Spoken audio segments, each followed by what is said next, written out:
This month on Patreon, we look at student loan forgiveness, a Chinese company pretending to be Japanese, the Harry Potter game boycott, and an all-new episode of Nerd Rants. Plus the entire back catalog when you support The Habit at patreon.com/doseofbuckley. Sometimes I wonder if it would have been easier for me to just declare an allegiance to one side or the other. Would I be more popular or less popular now if I just pandered? Because certainly, it seems like the current way to be somebody on the internet is to just rile up one side of idiots or another. On the left, you have Twitter accounts like Occupy Democrats tweeting shit like this. Breaking! Trump and Republicans hit with more bad news as a new poll from Quinnipiac University finds that President Biden's approval rating just skyrocketed to 9% in a single month after a slew of legislative victories for him and the Democrats. RT to congratulate President Biden! Reuters, who people have actually heard of, and is one of the most trusted news sources in the world, did a recent poll showing Biden's approval rating is at its lowest level ever. But who needs facts when you have a caps lock key? And then on the right, you have the bootlickers like Bridget Gabrielle, one moment tweeting, "Liberals hate thinking, that's why they trust the government." And then the next saying, "If every single member of Congress was like Matt Gaetz and Marjorie Taylor Greene, the entire world would be a much better place."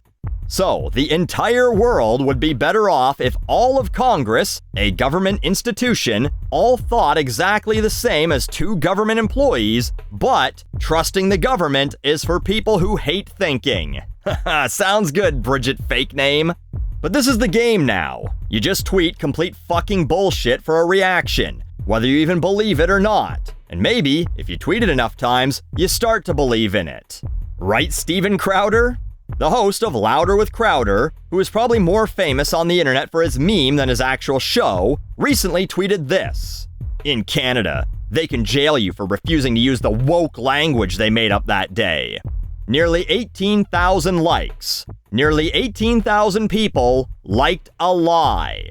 This claim that he's not presenting as opinion, but as fact, to his 1.9 million followers, and many more people who have his content shoved into their algorithm, cough, is not based in reality. No one in Canada has ever gone to jail for refusing to use the woke language they made up that day. There is no law for refusing to say certain words. Buckley, you're being pedantic and you know it. He was being funny. He's a comedian. Remember that thing you used to be before you became a lib and then claimed you're a centrist? You know Canada doesn't have freedom of speech like America does. And that's what he's talking about. You see, Steven Crowder used to be Canadian. So anytime he talks about what's going on here, his audience goes, "Oh, well, he used to be Canadian, so he's probably an expert." Which means he can make up whatever shit he wants. So, let's talk about free speech in Canada. Freedom of speech here is outlined in Section 2 of our Charter of Rights and Freedoms. Everyone has the following fundamental freedoms, eh? Freedom of conscience and religion, freedom of thought, belief, opinion, and expression, including freedom of the press and other media communication, freedom of peaceful assembly, and freedom of association. Much like in the US, this is freedom from the government putting you in jail. If you walk into a Denny's and start screaming, "Trump's a fascist," or "Fuck Joe Biden," Denny's can ask you to leave, and if you don't, you can be arrested for trespassing. Now, before we go any further, I just want to say, even though it's bullshit, I absolutely defend Steven Crowder's right to say it, just as I defend my own right to make fun of him for saying it. I very clearly believe in free speech, whether or not you agree with the opinions I've blurped out on this channel for 13 years now. But Stevie Chowder's clearly talking about something, right? So, let's talk about some of Canada's stories that people love to bring up because they read a headline or a tweet. The most obvious, you might have heard of, is Bill C-16. Jordan Peterson claimed that this bill would make some of the things he said in his lectures illegal, and that they might be sufficient for him to be brought before the Ontario Human Rights Commission under their amended hate speech laws.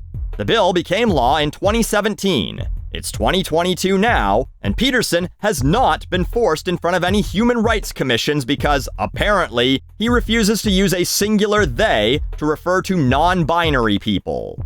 Bill C-16 simply added gender expression and identity as a protected class within federal jurisdiction. In other words, the federal government can't deny employment or services to a trans person because they're trans. It also made it a criminal offense to advocate or promote genocide against members of a protected group. Now, I've never been Jordan Peterson's student, but I can assume that he never said, "Class, today's homework is for you to go murder one of those they-thems." No one has and no one will go to jail because they just don't want to say they. Yeah, but what about the guy who went to jail because he misgendered his own kid? This was a popular one amongst the fruitcakes too. So, here's the story. British Columbia. Some kid wants gender transition therapy. I'm really on the fence on that one. I'm a do whatever you want as long as it doesn't harm anyone else, who the fuck cares kind of guy. But I also don't know that children should be able to make certain decisions like this. It's a pretty big decision. However, my opinion is irrelevant. British Columbia allows minors to make their own medical choices. The mom supports the child's decision, the dad doesn't. So, the kid's going through with it. This all winds up in family court. Dad wants to stop the kid, and at some point he's court-ordered not to make public any information that would identify the child, to call the child by their preferred name and gender pronoun, oh, there it is, and to not share his opinions of the case publicly. So, what did he do? He goes and gets interviewed by some YouTuber where he was alleged to have identified healthcare providers, revealed information about the child's mental health, mental status, or treatments, and gave out information that could reveal his, the child's, and the mother's identity. This was all wrapped up in a contempt of court charge. He pleaded guilty and was sentenced to 6 months in jail. So no, he didn't go to jail for refusing to use woke language. He didn't go to jail for calling his son his daughter. He went to jail for telling everyone who they were and sharing specific details about their kid's identity and medical records when he was specifically told not to. Oh, yeah, okay, but what about that comedian in Canada that they fined? Oh, you mean the guy who won a Supreme Court case? Yes, this is also a very popular example of Canada not having any free speech. A comedian, Mike Ward, made jokes about some singer named Jeremy Gabriel, who has something called Treacher-Collins syndrome, which makes him look a little different. And so, Mike Ward made fun of him for this. Look at his kid's head! Man, I can't understand why this guy isn't more well-known, doing material about a deformed child singer no one's ever heard of? Man, why isn't Netflix knocking down this guy's door? Anyway, Jeremy's parents file a human rights complaint, and Mike Ward is ultimately ordered to pay a $35,000 fine. Not jail time, by the way, but a fine.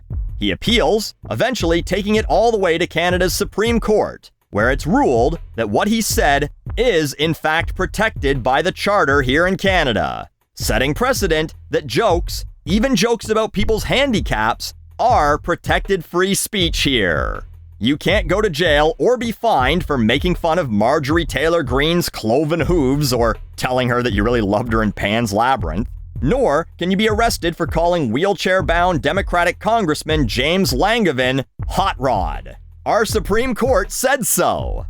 Now, in the interest of fairness, yes, we do have more strict hate speech laws in Canada than they do in the US.